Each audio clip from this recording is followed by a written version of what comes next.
Salut, salut, bonjour, bonjour, bonsoir. C'est Congo News 24. Nous sommes encore aujourd'hui pour vous présenter cette émission sur notre beau pays, la RDC.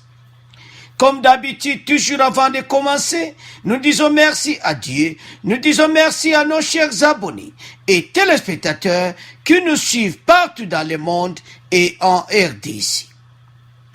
À l'ordre du jour, chers téléspectateurs, Bemba alobeli Fayulu Bandeko.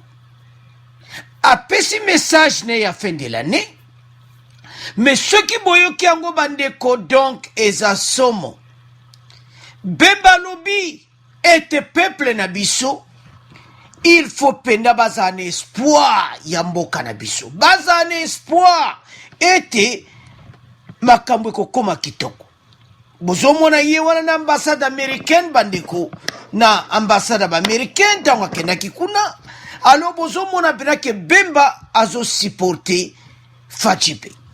Donc toko développer une émission na biso. Donc à lobby penza. Et puis à lobby li support à faire d'ici. Ndeni progression zo salamana es. Alors félicitations na musala oyo faire d'ici bazako sala. Peut-être développer une émission na biso pour être Bemba a beti sete na likamba faire d'ici. Toko développer une émission na biso. Et puis toko loba li subandeko pona Zoé Kabila.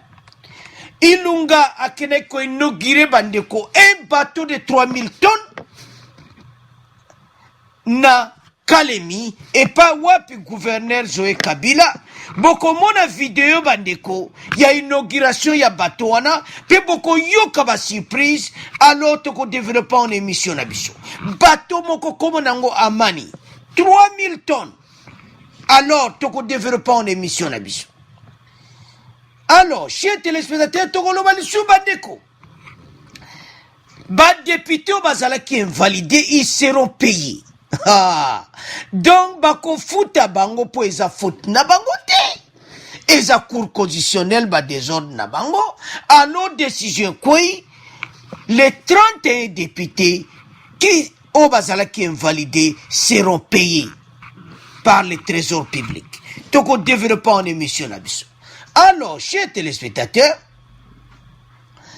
Boyib Sabandeko, comme d'habitude, émission Nabiso et Bandi, alors, Bopé Sabani un message, Tozanaba, donc, d'information belé, autre discuter l'émission, oui. Alors, commençons avec le premier point. Alors, chers téléspectateurs, comme le premier point, les 31 députés invalidés, Bandeko, année 2020, makambo ezako changé.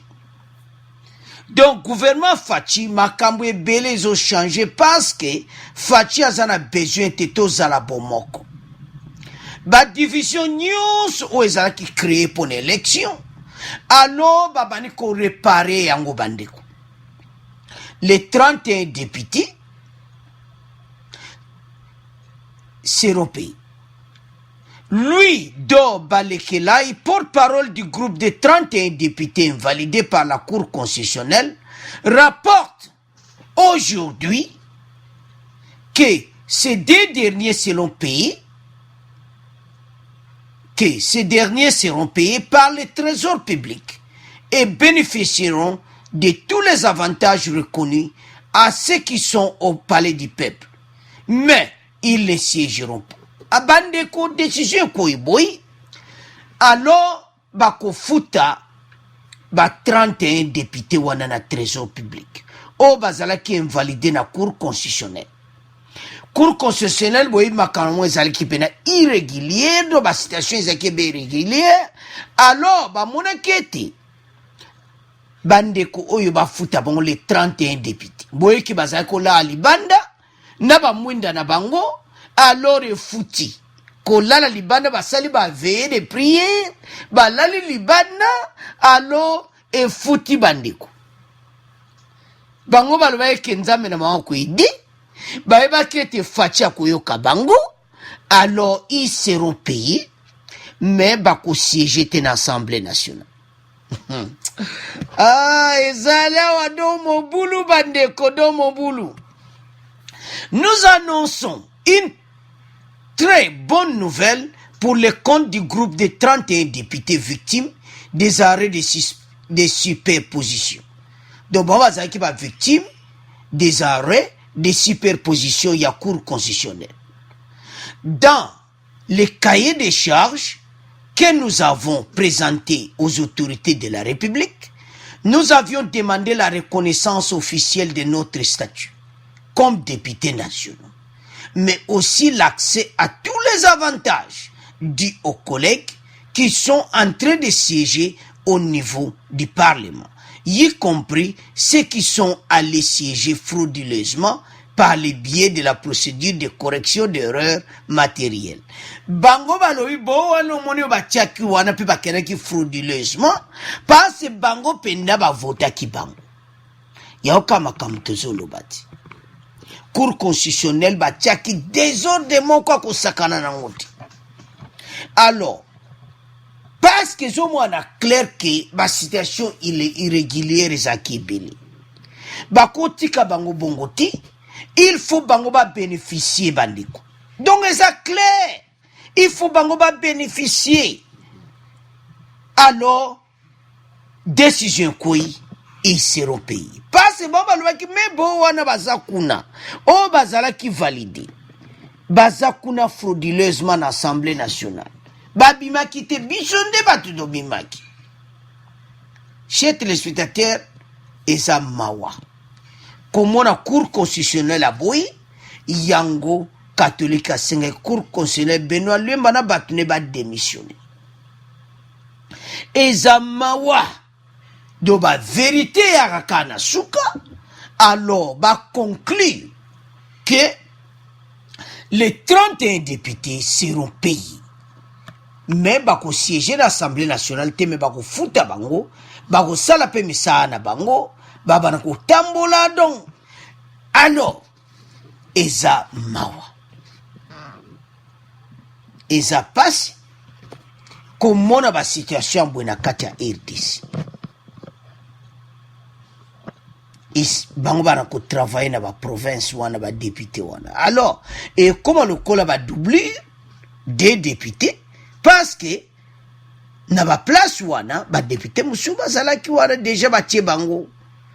Alors bango bazaki invalidé mais ba reconsidérer bango siko ba futa bango mais ba siéger dans l'Assemblée nationale. Ba salaka musala na niveau ba province. Alors ils seront payés puis bazo avantage nyonso bo bazakuna bazakozwa. Eza ya koyinda esi yindi bandiko. Toko siéger te. Bako futa. Tika bajiko. Tozila ko. Oh, wasiko ba député mibale. O bazaki invalidé omoni. Tozakola libanda na ba mwinda na biso, mais bazo seka biso. Bo wana bazana kati ya parlement bazo seka biso omoni sikoy. Tozo bala lokola bango. Tika bajiko. Mais bibi lelo te. Lelo le 2 janvier. Nazo mona yoso comprendre te et bimi lelo. Bako futa biso. Combien? Mais nde on va futa bango kuna nde ba futa biso te. Yoso comprendre te. Donc bon avantage. Wana kutukolo bate. Tozo ba avantage na biso kande bo bazana parlement bazo ba avantage. Donc banika ko se banika sauter. Ba mwinda wala nyonso abi ba mwinda efuti. Baso ba mwinda na ba kolema nyonso kola libanda ya cour constitutionnelle. Alors ba récompenser ba jui parce que sotali clair. Bazo yebate nani abimaki. Bazo yebate parce ba salaki berere na bango. Alors bamba ko futa be bango ko paye prité. Les erreurs, les 31 députés seront payés par le trésor public, bako joie les mêmes avantages, mais bako siéger na parlement. Baba na ko travailler na ba province, ko sala musala. Alors, vous comprenez kama solo ndenge zokende. Alors, nous remercions son Excellence président de la République et toutes les autorités qui étaient concernées dans le traitement de ces dossiers, notamment le président de CNSA, Joseph Olengankoy. Ah, Tatoyo Olengankoy. Ah! Donc, c'est Pelitro qui ont joué un grand rôle pour qu'on arrive à trouver solution à ces problèmes. Nous attendons que dans les prochains jours, que cela soit formalisé.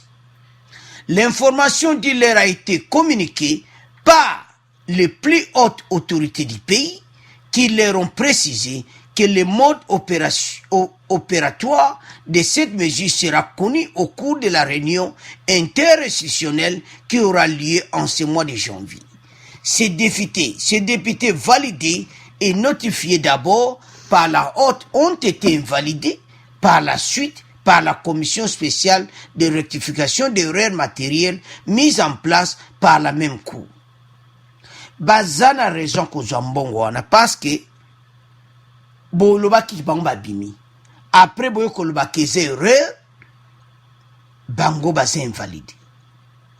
Les arrêts rendus par cette commission avaient été qualifiés par ce groupe de 30 députés arrêts de superposition.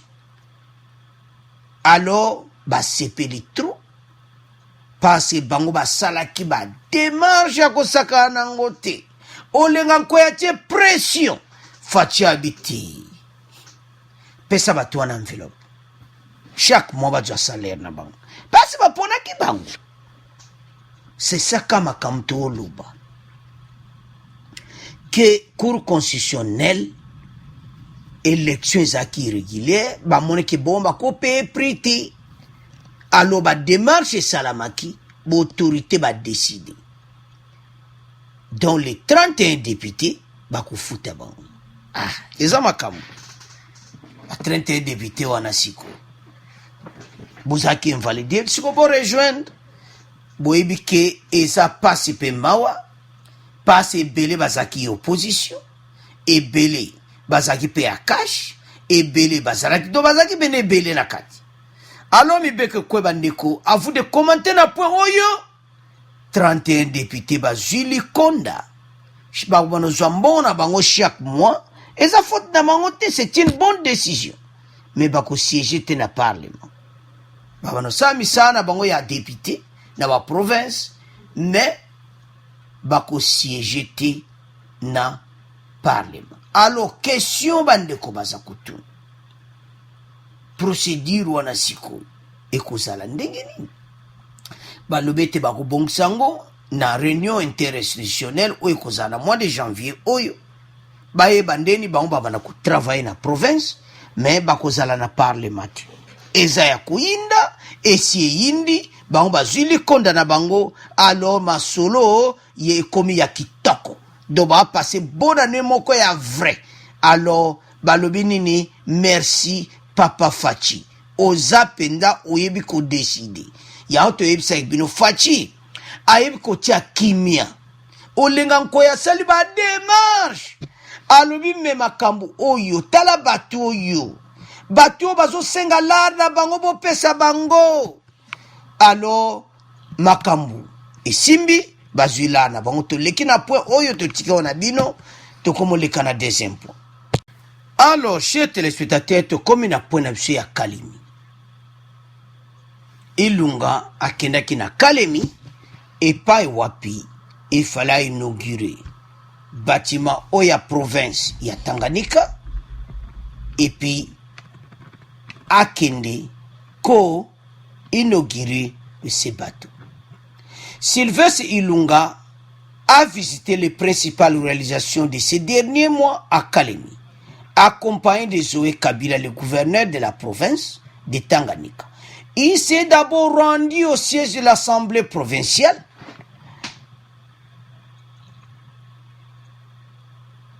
et après, ils sont partis inaugurer les bateaux Oezana à peu près 3000 tonnes bateaux.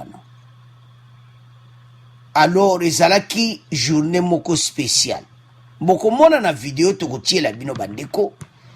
a visité nanu bâtiment na provincial les ana do batongi yango sika avec 300 places ba visiter yango et puis do full pena bato ba kebele et puis a qu'est-ce qu'on a kalemi na port et pas wapi boy que port wana etalana na Tanzanie bato bana ko salaba et que ba Tanzanie et que même bisike belé parce que eza bato moderne et puis boko yoka message ya Ilunga na vidéo wana bandeko Sylvestre Ilunga Ilukamba et Zoé Kabila ont ensuite visité les bateaux Amani de bateaux comme Nango Amani appartenant à un proche au USA privé balobé privé donc d'après plusieurs sources balobé bepi Ilunga lobe on kiza bateau moko privé mutu donc privé bon watu tiki on a bino cet ouvrage a une capacité de 3000 tonnes et peut transporter 90 à 100 véhicules de comme à peu près 100 véhicules et kokota na bateau wana na bateau parce que na capacité à 3000 tonnes yeba bateau moderne même ma voiture 4 monti na ngambo ya Tanzanie et na ngambo ya Tanzanie pe ba disu ba bateau pe 4 pe na ngambo ya Koto donc ebana ko sala feri quoi do bolongwe na Kalemi Bokei Tanzanie boye ko zonga do même bateau et puis ko tambole ko sala na kati ya RDC mais on a dit que c'était un bateau privé. Alors, Ilunga su parole bandiko. Boko yokaye, toko tiela bino vidéo. Je suis très heureux de voir que le projet qui avait commencé il y a quelques temps s'est matérialisé avec un bateau aussi gigantesque. Bateau wana, leba bandaki yango, projet wana Ilunga zalaki na CNCC. Boyebi Kazaki kuna, Ilunga, avant comme premier ministre.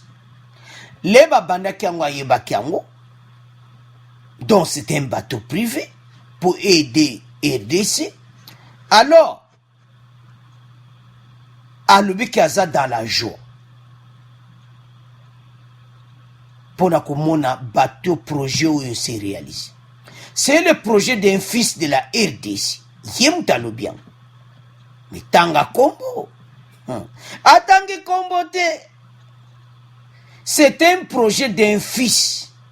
Ton Azamoubal. De la RDC. Ah, pas belle. Mais tangela biso kombo te. O inauguré bateau kitoko boy. Tangela biso kombo. C'est le projet d'un fils de la RDC et pour la province de Tanganyika dont il est originaire, c'est une grande fierté de la voir. Balobi azamwana RDC pas originaire ya Tanganyika. Ah papa, tangela biso kombo. Le bateau Amani est l'œuvre d'un privé que tous les gens de Kalemi et de Tanganyika et de plus en plus les citoyens congolais connaissent. Mais bele ba éviter papa. Il fallait tanga comme que bateau eza ya mutu boye eza ko aider RDC. Eza problème te. Bo batangi kombo te. Mais ba lui que bateau bele boyebi nkolo nango.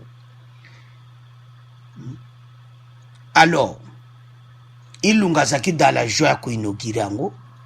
Alors, tolanda vidéo bongo to continuer mission na biso. Alors, chers téléspectateurs, Ilunga Yewana a ko visiter l'Assemblée provinciale ya Tanganyika. Donc, bazu bâtiment moko asika. Après Assemblée provinciale, a ko kende na ko visiter bateau wana.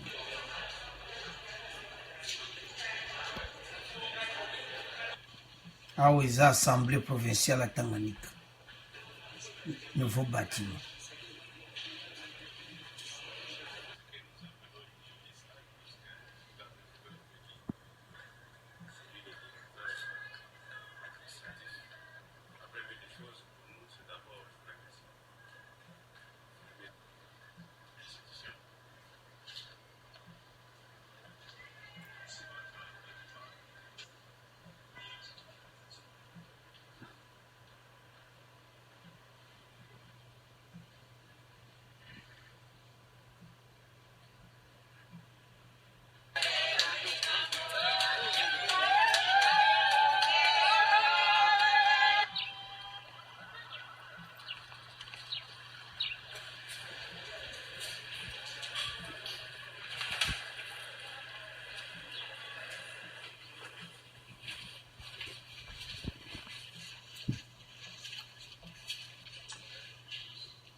sikoyo azokende siko visiter bato.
Je suis très heureux de voir que le projet qui avait commencé il y a quelque temps s'est matérialisé avec un bateau aussi gigantesque. C'est le projet d'un fils de la République démocratique du Congo. Et pour la province de Tanganyika dont il est originaire, c'est une grande fierté de l'avoir, que Dieu nous l'ait donné. Donc le bateau Amani, c'est l'œuvre d'un privé, que tout le monde, tous les gens de Kalemi et de Tanganyika, et même de plus en plus tous les citoyens congolais connaissent. C'est un ouvrage qui a été construit dans cette cale sèche, qui est la cale sèche de la SNCC. Donc c'est pour voir qu'il faut découvrir les potentialités de ce pays. Il y a des choses que nous ne connaissons pas, mais où on peut faire des merveilles, comme le bateau Amani.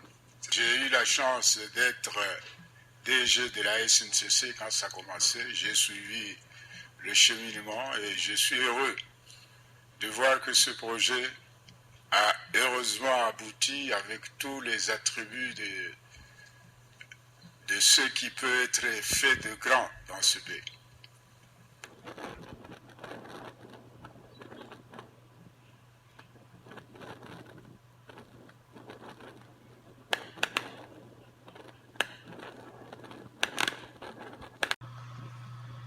Alors, chers téléspectateurs, tolandi vidéo wana. Donc, bateau moko gigantesque. Ils en a 3000 tonnes, de comme à peu près 100 voitures na kati, pe bateau belé na kati, bon moni ndenge population yambaki. Et puis, avant, bateau wana kendaki na asko inauguré sala sika ya bango ya province ya Tanganyika. Alors, inauguré salwana, ozoe kabila batongaki, pour la province moza na province sika. Après wana, ake sikoyo, na ko inauguré le bateau. Et il a pris la parole de Bolandi wana. C'est un fils du pays. Bino ba Congolais nyonso boyibi. Ngana yo, batangi kombote. Donc, vous comprenez déjà. Alors, tout tika on a bino pas ces situations à bouiller. Biso zana besoin, ce qui me benda ki balara et d'ici. Botonge la biso biloko a kitoko. ezala wana biloko ya RDC biloko tolinga nde ata osala no mabe jwa tia biloko etambola bana RDC bakota babato ya kitoko boye bakatisaka na ngome kokende Tanzanie kozonga batambola nango na kati ya RDC na mai bato ya kitoko. C'est ça.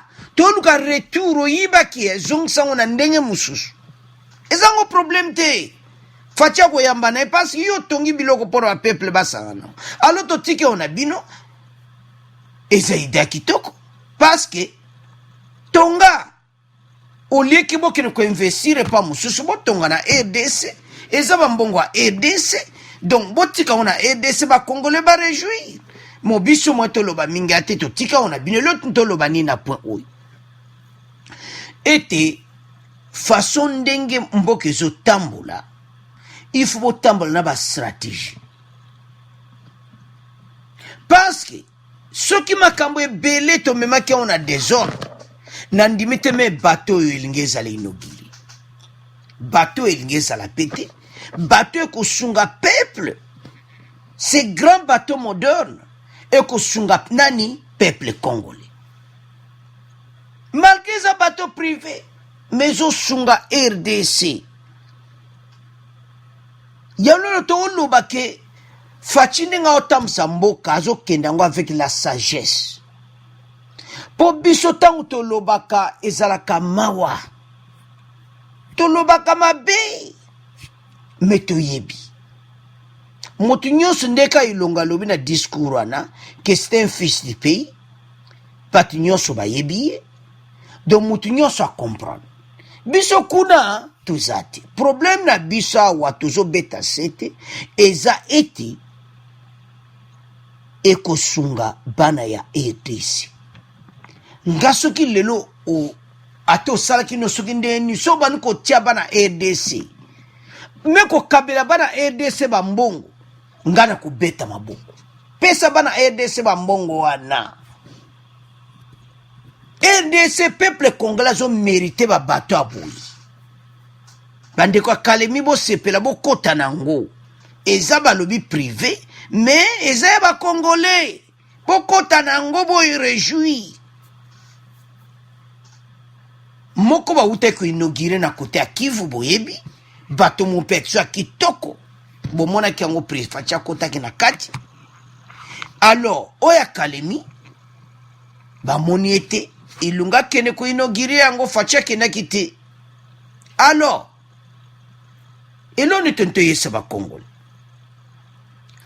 tozala na motema ya patience et futaka tozala patient tala mboka na biso se transformer bato boeze sengo pona RDC tozala mbangu te ko joba décision tozala mbangu te facha ebsebino ki mboka na biso moko to travailler na kimia mboka na biso ya avance yango tozo senga na ba Congolais nyonso ete ndenge mboka ezotambola to comprendre façon ni facha zo mema mboka fachi jamais ako trahir mboka na biso mais asa na stratégie moko kaka mutu azo comprendre vision fachi ako comprendre ndenge nini ba makambo ezotambola ndeni ba bato abu evandi pe salami pe telemi etamboli pona nini mutu wana ta sali bato na tala na fachi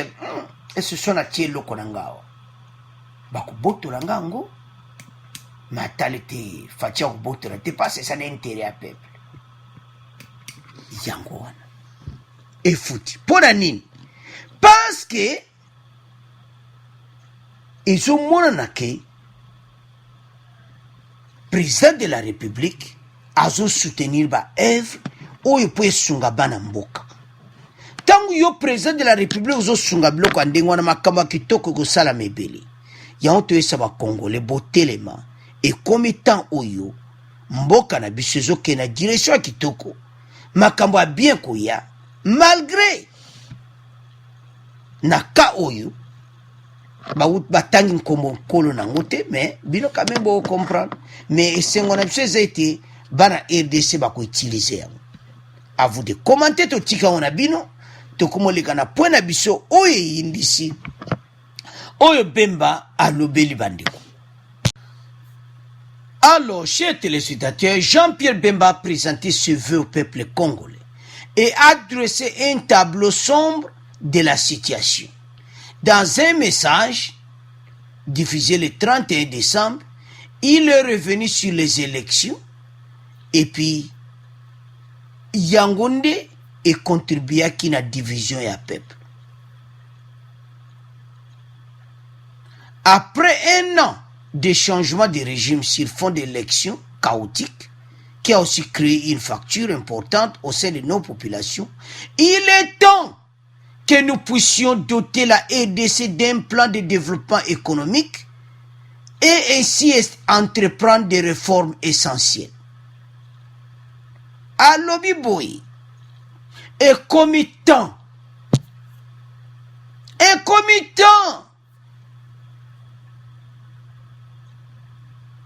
que tous à l'ensemble, que nous puissions doter la RDC d'un plan de développement économique. Voilà! Mais oyo mate fayu la pesa ki kao na kao. Toyebi. Bemba lobi toyebi te l'élection lega ki na kao. Mais to pesa un message te oyo ko diviser peuple. To tia be institution sika. Makama kitoko esala mana RDC. Mboke tambola dans la joie. Ekozala esengo. Ekozala esengo.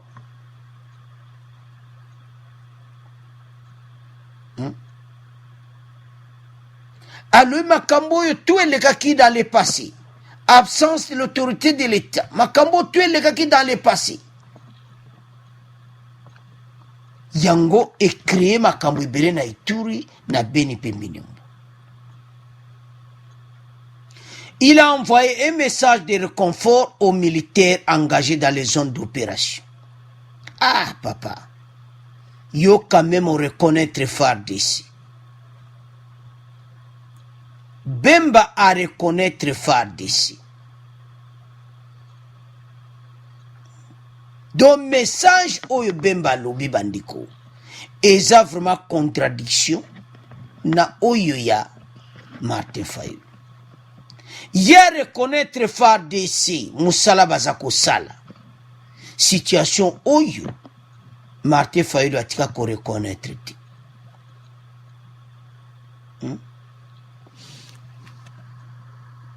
A réconforter bango. Il est de notre responsabilité à tous de donner aux Congolais des raisons d'espoir à l'avenir de notre pays. Alobi sa responsabilité na biso nyonso. Ik na kati ya lamuka eza responsabilité na biso nyonso. De donner aux Congolais des raisons d'espérer à l'avenir de notre pays. Tout le bateke mboka na biso ke na kaombo ko bongati. Alobi non eza kitoko te malgré to lekina ba élection ba chaotique. Ba élection o esalamaki. Oh le divisé mbatebeli. Mais comme temps tous à l'ensemble. C'est ça message à Bemba. Et comme temps to pesa ba Congolais espoir. Totika division. Donc message naïe et ça vraiment dans la joie. Parce que à lobby où il est nécessaire à féliciter FARDC na musalo bazako sala, il a envoyé un message de réconfort aux militaires engagés dans les zones d'opération dans l'est de la RDC. Yemo kwazaki soda ayebi pasio ezakuna. Bemba yebi pasio ba armée na biso baza komona. Yango zala na place wana oyeba. Bemba yebi a réconforter peuple. A yebi si peuple que espoir ekozala. A réconforter FARDC ete musalo bozo sala victoire ekozala.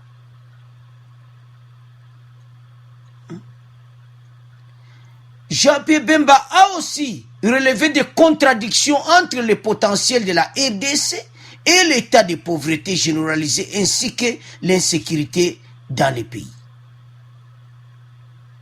Et c'est très important de relever des contradictions. Peuple a besoin de Joma Solo Kitoko. O espoir de Bemba Lubi. Boyoka ki muzito. Boyoki bandeko na biso. O bazalaki na kikwit. Boyoka message na bango. Sikoso landi message à Bemba. Et ça vraiment très bien.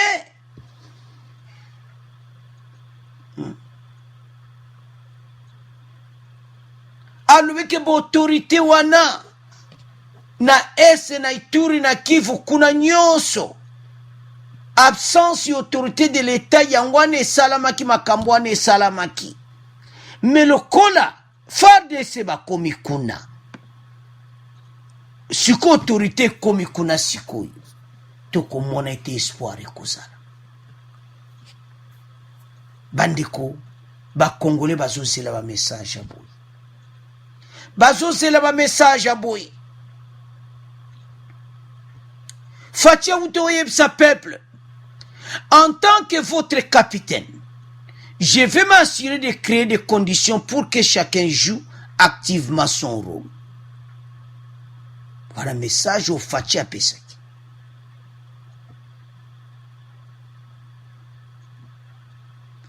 Bandeko,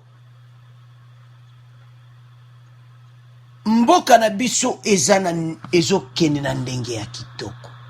Malgré il y a des défis, même maweza ete peuple a qui message à kitoko te.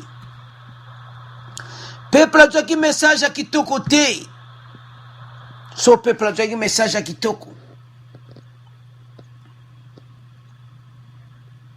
Mele bakwa komitung samati. Melo ni tentoloba awa peuple congolais. Awa tozana ba voler mibale. Premier volet message à Bemba ndenga pesi et puis deuxième volet ndenge nini fachi azo travailler na FARDC pour ba aider mboka na biso. FARDC à l'est baso sala musala bandeko. Yango Bemba reconnaître bango. Et les États-Unis bapouya ki pe ango baso féliciter musala oyo présent Fachi azako sala. Ba Américain ba support baso supporter Fachi. Ba ibete Fachi akolonga. Yango teje sabandeko ebele. O bozo mona te avenir mboka ndenge zo kende bolamuka. Nde bozo mona armée wana. Bemba zalaki militaire. Ayebi nde FARDC bazo travailler. Bemba ko décrit déjà mon pas ça qui soda. Bemba ko talabi non FARDC ba ko joa victoire. A réconforter bango. Bemba za sima FARDC 100%. Mais alobeli bande kone alamuka. Alobi za responsabilité na biso nyonso. Topé sa peuple congolais wana ya Beni, Butembo, Ituri, Espoir. Bandiko na Ituri, Beni et Butembo, ba na Sud Kivu, bazana besoin d'espoir. Te ete kime kokotako. Parce que yemo azaki na armée. Ayebi pasi oyo armée na biso basa komona. Boso mona hiwana wanatanga kene ko mona ambassade des États-Unis na wana ambassade américaine basololaki na lero wana yakende ki kuna eza ba photo moko akala tango basololaki ayebi oyo basololaki na ambassade américaine ayebi vision oyo ambassadeur oyo ayebisaki Bemba pona Fachi Bemba ndazana yebi nyonso ke Fachi direction ezabwe. C'est parce que ambassadeur a yebi vision Fachi mobile. Ambassadeur a changé kombo na ye. A baksa na kombo na ye Nzita. Don Nzita ama. So mona muta a du kombo ba congolais. C'est-à-dire à moni penake oh. Makambunga no mone pa ya Fachi. Na tika komona ya moti. C'est que RDC oyo ko changer na mikolo koya. Allez, Nzita. Ah, Mundela du kombo na biso.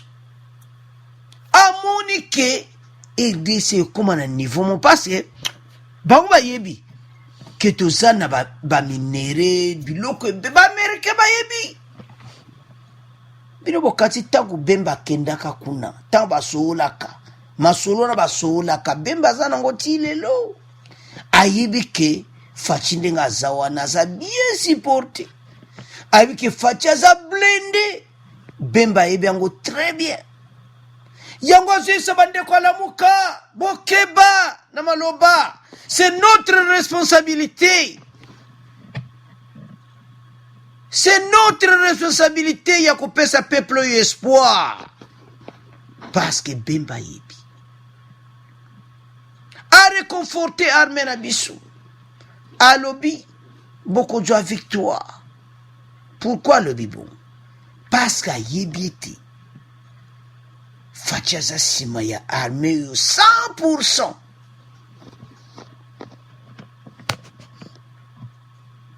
Bande kokana pon yo na nemse binoke. Armée na biso bazana défi moko il faut bango ba prouver Fachi. Pourquoi? Boyebi ambassadeur américain oyo. Akendeki kozwa armée américaine. Masolo ebetami tout bien. Mais les baye a ces conditions qui ba généraux na ba démissionner.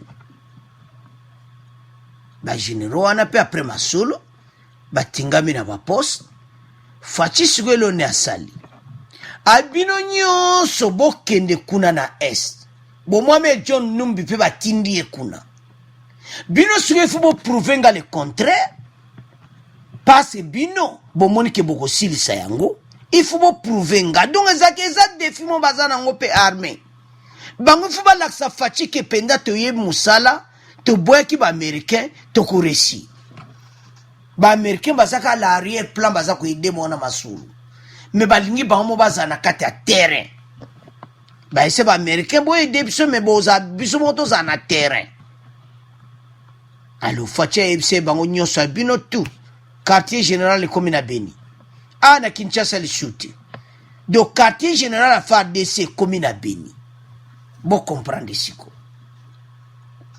ana Kinshasa le shooter bino nyoso kuna na atindi bango nyoso kuna alors bango faut pas prouver par Fachi c'est le symbole ne qui ne va prouver par Fachi que biso boaki ba américain ba s'engager na terrain tout le monde qui est au coca alors il faut pas coca alors bazana défi alors ezo mona ke bakokoka parce que bango balobaki balinga ki bango mo bazana terrain masolo etambo. Alors na point yo bandeko lo ni tente résumé boy Bemba a raison ko yesa bandeko na lamuka que eza notre responsabilité ya ko pesa peuple espoir et puis ya ko réconforter FARDC na musalo ba osala parce yemo kazala kisuna parce masolo o ebimaki o ezo continuer ko bima tit na kikwiti mais ba Bemba baza d'accord na ngote bazo sepela na ngote alors bazana besoin RDC ekende liboso balingi opposition moko oyo ebebisa peuple te yango asengi na bandeko neto ala moka ba réconforter peuple alors boyo balobaki mabe boyebi bino moko to nisiko tanga ba kombo te alors Bemba pesi masolo na ye alors ezomwana ke victoire ekozala na FARDC bandeko tolakisimi na bando elekaki bomona message peuple congolais so aza nsima na bango victoire ekozala bandeko yango tosengi na peuple congolais tozala ensemble po to avancer FARDC totiki point oyo tokomi na suka émission na biso alors tokomi résumé émission na biso. Alors, résumé mission na biso de toloba nini bandeko. Premier point, toloba tete ba député invalidé ba djibala na ba. Ba beti masolo. Ndeni. Okite. To djibala. Tozu ndeni metozo kene na assemblée te metozo la. Fachi akati. Fachi. Bon boy balinga yo tendingini. Alobi eza faute ya cour constitutionnelle. Bango ba ponaki bango après ba lobi yo bango baza invalide. Abi eza be erreur ya cour constitutionnelle. Alors faut ba futa bango nde ba futa ba député nyonso. Mais ba ko siéger te na Assemblée nationale. Ba ko zara wapi na ba province ba ko travailler. Alors méthode de travail ba ko l'action na mikolo ko. Alors to lobi sur point bandeko o ya bateau moko privé de 3000 tonnes bolandi ilunga na vidéo wana alors esengo nango ezete jo sunga bana ya ADC et puis tu na point suka oya FARDC oyo message ya bemba a réconforter FARDC et puis ayebisi bandeko na lamuka que comme tant de réconforter peuple. Alors chers téléspectateurs, abonnez massivement pour toujours la nokabe émission kitoko ba vérité na ndenge makamozo le kanakati mboka na biso. Alors, abonnez massivement. Au revoir, à la prochaine.